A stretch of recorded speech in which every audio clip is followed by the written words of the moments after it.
Hello there, and welcome back. I'm Kasper Johansen and your personal YouTube philosopher. In the last video we met the Philistine and the aesthetic, but Kierkegaard has many more different personality types, life stages, so let's meet the rest of these life stages. I'm an ethical person.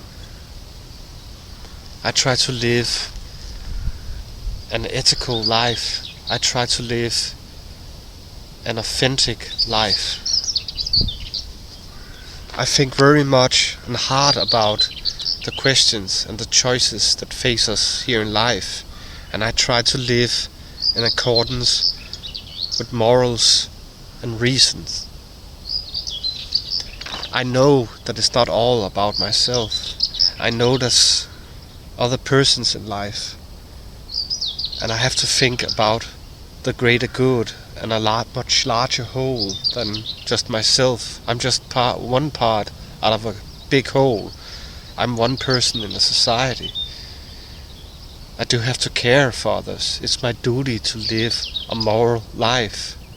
I am philosophical, aware of what this existence is all about, and I try to live in accordance with reason and rationality. The ethical person knows that it has a choice and actually make an authentic choice according to Kierkegaard. The ethical person knows that when it chooses, one chooses oneself, and one true choosing oneself creates an authentic identity. This stage is the stage where a person is honest and responsible and has really stepped into existence and doesn't deny oneself as the bourgeois and the aesthetic does in many ways. It is a person who makes morally and ethically responsible, reasonable choices in life. It always does what is ethically right. The ethical person is actually a former aesthetic person, but the difference is that it has taken responsibility of thyself and of others. The ethical person can sometimes feel a bit of emptiness inside because it hasn't chosen God yet, according to Kierkegaard. Okay, Kierkegaard has two different kinds of religious persons. There's the religious A and religious B. Religious A is a sort of bourgeois religiosity. It's a religious person who's religious merely because of a habit, really, because one should be religious. One goes to church, one believes in God, and so on. It's a kind of undemanding sort of religiosity that Kierkegaard is attacking and spent most of the last years of his life trying to criticize this kind of religiosity of an institutionalized Christianity that was present in Copenhagen at his time. But let's meet the religious person B, who is the most essential of the religious persons for Kierkegaard. Let's meet religious B. I believe,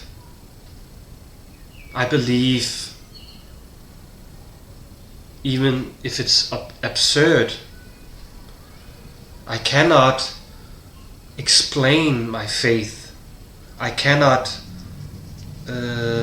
prove it, but I don't have to.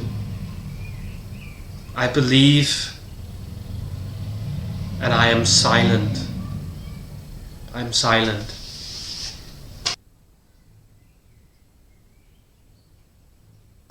the religious person be for Kierkegaard is a person who understand the paradox, who understand the absurd, who can believe beyond absurdity. It's a belief that lies beyond reason and thought itself. Kierkegaard mentioned in Fear and Trembling that this is a religious person who is willing to do what is demanded of him, even though it's absurd. He mentions the figure of Abraham, which were called upon God to sacrifice his own son Isaac on the mountain, and he's ready to do this, even though it's an absurd thing to do. It's beyond reason, morals, and so on. But Abraham is willing to do it because he believes in he really does believe in God.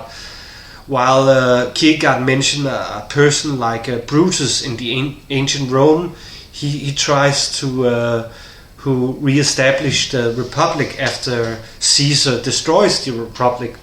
And Brutus is driven by a higher moral sense, but he's not driven by a fate, which Abraham does, because this is a fate who lies beyond morals, reason, and thought itself.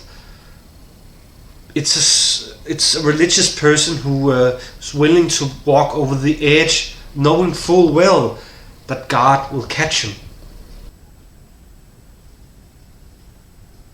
Okay, so those were the life stages according to Søren Kierkegaard. But actually, there's a few more. Let's meet the ironic. Hi, I'm the ironic. I think life is pretty peculiar. We go around thinking that there's some sort of purpose, good and evil in life, when ironically it's the completely opposite. Life is completely meaningless, but we still believe it has meaning. Some of us believe in God and think that God is a kind of a good entity which does good, but then we have Satan, who creates the evil in the world and creates the evil in us, when ironically, who the hell created Satan? God did. That makes God evil, right? Pointless, meaningless. I think I'm a hypocrite. I think people are hypocrites. They go around pretending to do good in the world and do morally good things when all they care about is themselves and money and power, lust. People don't care about others. They pretend to care about others, but they don't. Life is meaningless. The ironic is actually an aesthetic person who's on the verge of becoming an ethical person, but he cannot quite make the leap towards the ethical person. He cannot quite believe that ethics may resolve all his problems. He sees that life is fundamentally ironic, meaningless, you can say. He uses a kind of bitter mockery and sarcasm directed towards others and himself also. He uses irony. Let's meet the humorist. Hi there, I'm the humorist.